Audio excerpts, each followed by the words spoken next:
കലാശക്കൊട്ടാവേശത്തിന്റെ വിശദാംശത്തിലേക്കാണ് നമ്മൾ പോകുന്നത്. തിരുവനന്തപുരത്ത് ആർ ശ്രീജിത്ത്, കൊച്ചിയിൽ നിന്ന് വിപിൻ സി വിജയൻ, കോഴിക്കോട്ട് നിന്ന് അജി കുഞ്ഞുമോൻ എന്നിവർ തത്സമയം വിശദാംശങ്ങളുമായി. ആദ്യം ആർ ശ്രീജിത്തിലേക്ക്. ശ്രീജിത്ത്, തെക്കൻ കേരളത്തിൽ നമുക്കറിയാം ഒട്ടേറെ വിവാദ വിഷയങ്ങൾ ഉണ്ടായിട്ടുണ്ട്. ഒപ്പം തന്നെ LDF പ്രതീക്ഷ വയ്ക്കുന്ന ജില്ലകൾ കൂടിയാണ് കൊല്ലം, തിരുവനന്തപുരം ഒക്കെ ഉള്ളത്. അപ്പോൾ എങ്ങനെയായിരുന്നു അവിടുത്തെ കൊട്ടിക്കലാശം, അവിടുത്തെ പ്രചാരണം? നമ്മൾ ഏറ്റവും കുറവ് പ്രചാരണ കാലയളവ് കൂടി കണ്ട ഒരു നിയമസഭാ തെരഞ്ഞെടുപ്പാണല്ലോ ഇപ്പോൾ കടന്നു വരുന്നത്.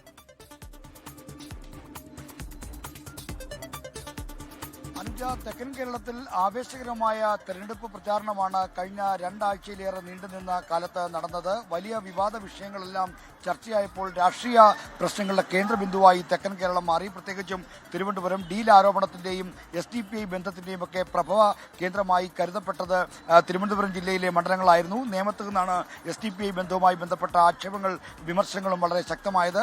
അതിനുള്ള രാഷ്ട്രീയ മറുപടികൾ കേരളത്തിന്റെ വിവിധ ഭാഗങ്ങളിൽ നിന്ന് വന്നു. അങ്ങനെ തെക്കൻ കേരളം രാഷ്ട്രീയ ശ്രദ്ധാകേന്ദ്രമായി മാറിയ ഒരു തെരഞ്ഞെടുപ്പായിരുന്നു ഇത്. അതുകൊണ്ട് തന്നെ വലിയ തോതിലുള്ള ആവേശമാണ് പത്തനംതിട്ട, കൊല്ലം, ആലപ്പുഴ, തിരുവനന്തപുരം ജില്ലകളിൽ നടന്നത്.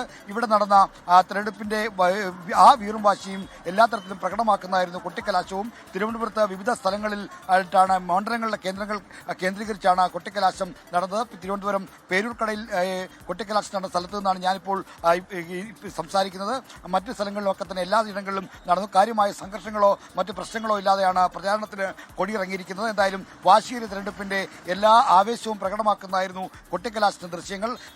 ഈ വരുന്ന തെരഞ്ഞെടുപ്പിൽ നേരത്തെ അഞ്ച് സൂചിപ്പിച്ച പോലെ LDF ഏറ്റവും കൂടുതൽ പ്രതീക്ഷ വെക്കുന്ന ജില്ലകളാണ് തിരുവനന്തപുരം, കൊല്ലം അടക്കമുള്ള ജില്ലകൾ. കാരണം അവിടെ നിന്നായിരുന്നു കൂടുതൽ സീറ്റുകൾ CPIM-നും LDF-നും ഒക്കെ ലഭിക്കുന്നത്. അതുകൊണ്ട് തന്നെ ഇവിടെ വലിയ തോതിലുള്ള ആവേശകരമായ ഒരു റിസൾട്ട് ഉണ്ടാകുന്ന പ്രതീക്ഷയുണ്ട്. എന്നാൽ LDF-ന്റെ കോട്ടകൊത്തളങ്ങളിൽ വലിയ തോതിൽ നാശം വിതച്ചുകൊണ്ടുള്ള ഒരു തിരിച്ചുവരവ് UDF-ന് ഉണ്ടാകുമെന്ന പ്രതീക്ഷയാണ് കോൺഗ്രസ് നേതൃത്വവും മറ്റും പങ്കുവെക്കുന്നത്. അതുകൊണ്ട് തന്നെ പ്രധാനപ്പെട്ട നേതാക്കന്മാരെല്ലാവരും മത്സരിക്കുന്ന തെരഞ്ഞെടുപ്പിൽ വലിയ വിജയമാണ് പ്രതീക്ഷിക്കുന്നത്. എന്നാൽ BJP-ക്കും നിർണായകമായ സ്വാധീനമുള്ള മണ്ഡലങ്ങൾ ഈ തെക്കൻ കേരളത്തിലുണ്ട്. അതിലേറ്റവും പ്രധാനപ്പെട്ടത് തിരുവനന്തപുരം സെൻട്രൽ, നേമം, വട്ടിയൂർക്കാവ്, കഴക്കൂട്ടം, കാട്ടാക്കട, കൊല്ലം ജില്ലയിലെ ചാത്തന്നൂർ തുടങ്ങിയ മണ്ഡലങ്ങളാണ്. ആറ്റിങ്ങൽ മണ്ഡലത്തിലും BJP വലിയ തോതിൽ പ്രതീക്ഷ വെക്കുന്നുണ്ട്. ഇവിടങ്ങളിലെല്ലാം ശക്തമായ ത്രികോണ പോരാട്ടമാണ് നടന്നത്. അതിന്റെ ആവേശപ്രകടമാകുന്ന പ്രചരണവും നമ്മൾ കണ്ടു. എന്തായാലും വോട്ടെണ്ണൽ കഴിയുമ്പോൾ ആരാണ് വിജയിക്കുക എന്നുള്ള ആകാംക്ഷയാണ് ഇനിയുള്ളത്. എന്തായാലും നാളെ കഴിഞ്ഞാൽ കേരളം പോളിംഗ് ബൂത്തിലേക്ക് പോവുകയാണ്.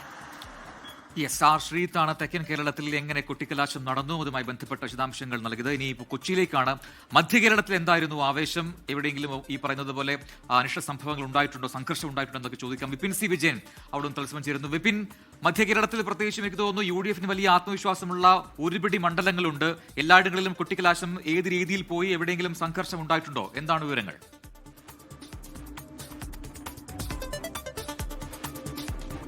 പ്രജിൻ, അനുജ, കൊട്ടിക്കലാശം കേവലമായി തന്നെ ഇപ്പോൾ മധ്യ കേരളത്തിലും നടന്നിരിക്കുന്നു. അത് ഏറ്റവും ഭംഗിയായി, അല്ലെങ്കിൽ മറ്റു വലിയ അനിഷ്ട സംഭവങ്ങളൊന്നുമില്ലാതെ തന്നെ കൊട്ടിക്കലാശം ഇപ്പോൾ അവസാനിച്ചിരിക്കുകയാണ്. ഇനി നിശബ്ദ പ്രചാരണത്തിന്റെ മണിക്കൂറുകളാണ്. നമ്മൾ ഈ കഴിഞ്ഞ കുറച്ച് മണിക്കൂറുകൾ കണ്ടത് ആ ഒരു പ്രചാരണത്തിന്റെ എല്ലാ വീറും വാശിയും ഉൾക്കൊണ്ടുകൊണ്ടുള്ള ഒരു പരസ്യ പ്രചാരണത്തിന്റെ ഒരു എൻഡ് എന്ന് പറയാവുന്ന രീതിയിലുള്ള ഒരു കൊട്ടിക്കലാശം തന്നെയായിരുന്നു. അതിൽ എടുത്തു പറയേണ്ടത്, ഞാൻ നിൽക്കുന്നത് ഇപ്പോൾ പറവൂർ മണ്ഡലത്തിലാണ്. അത് പ്രതിപക്ഷ നേതാവിന്റെ മണ്ഡലം കൂടിയാണ്. അവിടെ വീറും വാശിക്കും ഒട്ടും കുറവുണ്ടായിരുന്നില്ല. ഒപ്പം തന്നെ രാഷ്ട്രീയമായി ചില മുദ്രാവാക്യങ്ങൾ ഉയർത്തിക്കൊണ്ടുകൂടിയായിരുന്നു ഇപ്രാവശ്യത്തെ ഈ കൊട്ടിക്കലാശം ഉണ്ടായിരുന്നത്. സാധാരണ നമ്മൾ കൊടിത്തോരണങ്ങളും പാട്ടുകളും ഒക്കെയാണ് കേൾക്കുന്നതെങ്കിൽ ചില രാഷ്ട്രീയമായിട്ടുള്ള വയനാട്ടിൽ നിന്ന് പിരിച്ച പണം എവിടെ, ആ പണം ഏത് ബാങ്കിലാണ് എന്നുള്ളത് VD സതീശൻ പറയണം തുടങ്ങിയ പ്ലക്കാർഡുകൾ കൂടി ഉയർത്തിക്കൊണ്ടായിരുന്നു LDF, പ്രത്യേകിച്ച് CPI ഇവിടെ ഒരു പരസ്യ പ്രചാരണത്തിന്റെ അവസാന മണിക്കൂറുകൾ കൊണ്ടുപോയത്. ഒപ്പം തന്നെ അതിന് പറവൂർ മറുപടി നൽകും എന്നുള്ളതോടെയാണ് പറയുന്നത്. ഒപ്പം പ്രതിപക്ഷ നേതാവിനെ സംബന്ധിച്ച് ഏകദേശം നൂറ്റാണ്ടായി കയ്യിലുള്ള മണ്ഡലമാണ്. അതുകൊണ്ട് തന്നെ 21,000 എന്നുള്ള ഒരു ഭൂരിപക്ഷം അത് ഉയർത്തുന്നതിന് വേണ്ടിയിട്ടുള്ള ശ്രമമാണ് അദ്ദേഹത്തിന്റെ ഭാഗത്തുനിന്നുണ്ടായിട്ടുള്ളത്. അതിന്റെ ഒരു ആത്മവിശ്വാസം UDF-നെ സംബന്ധിച്ചുണ്ട്. പൊതുവെ പറയുകയാണെങ്കിൽ നമുക്കറിയാം UDF-ന് ഏറ്റവും കൂടുതൽ അനുകൂലമായി നിൽക്കുന്നത് മധ്യ കേരളത്തിലെ സീറ്റുകളാണ്.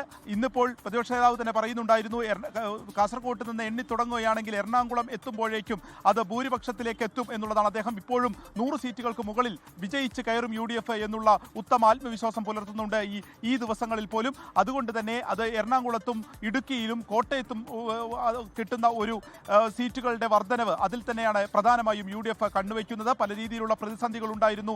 ഈ പറഞ്ഞതുപോലെ തന്നെ സ്ഥാനാർത്ഥി നിർണയം ഉണ്ടായിരുന്നു. പക്ഷേ അതിൽ നിന്ന് അവസാന ലാപ്പിലേക്ക് എത്തുമ്പോൾ ഒരുമിച്ച് ഒരേപോലെ തന്നെ ഒരു പ്രചാരണം നടത്താനും അത് കൊട്ടിക്കലാശത്തിൽ ഏറ്റവും ഭംഗിയായി ഒരാളെയും മുൻപന്തിയിൽ എന്ന് പറയാൻ പറ്റാത്ത രീതിയിൽ തന്നെ ഒപ്പത്തിനൊപ്പം നിന്നുകൊണ്ടുള്ള ഒരു പരസ്യ പ്രചാരണമാണ് നമ്മൾ ഇതായി കണ്ടത് എന്നുള്ളത് പറയാം. ഇന്ന് ഏറ്റവും മധ്യ കേരളത്തിൽ എടുത്തു പറയേണ്ടത് ഒരു പ്രധാനപ്പെട്ട ഒരു പ്രചാരണ ആയുധം കൂടി UDF ഇന്ന് പുറത്തുവിട്ടു എന്നുള്ളതാണ്. അത് 2018 പ്രളയം അത് മനുഷ്യനിർമ്മിതമായിരുന്നു എന്നുള്ള മാത്യു കുഴൽനാടൻ്റെ ഏറ്റവും പ്രധാനമായിട്ടുള്ള ആരോപണമായിരുന്നു. അതിൽ തുടർചലനങ്ങൾ ഉണ്ടാകുമെന്നുള്ളതും തീർച്ചയാണ്. അത് മനുഷ്യനിർമ്മിതമായിരുന്നു. ഒപ്പം തന്നെ അതിൻ്റെ പിന്നിൽ വലിയൊരു അഴിമതി ഉണ്ട് എന്ന് പറഞ്ഞിട്ടുണ്ട്. അതിൽ രാഷ്ട്രീയ പ്രതികരണമൊക്കെ ഇതിനോടകം തന്നെ വന്നു കഴിഞ്ഞു. സ്വാഭാവികമായും വരും ദിവസങ്ങളിൽ കൂടി അത് ചലനമുണ്ടാക്കുമെന്നുള്ളത് തീർച്ചയാണ്. ഇതിനിടയിലാണ് ഇപ്പോൾ മുഖ്യമന്ത്രിമാർ തമ്മിലുള്ള ഒരു അങ്ങോട്ടും ഇങ്ങോട്ടുമുള്ള ഒരു വാക്പോര് കൂടി കേരളം കാണുന്നത്. ഏറ്റവും അവസാന ദിവസം വരെ വലിയ വിവാദങ്ങളിലേക്ക് കടക്കുന്ന ഒരു തെരഞ്ഞെടുപ്പ് പ്രചാരണ കാലയളവ് കൂടിയാണ് സമാപിച്ചു പോകുന്നത്.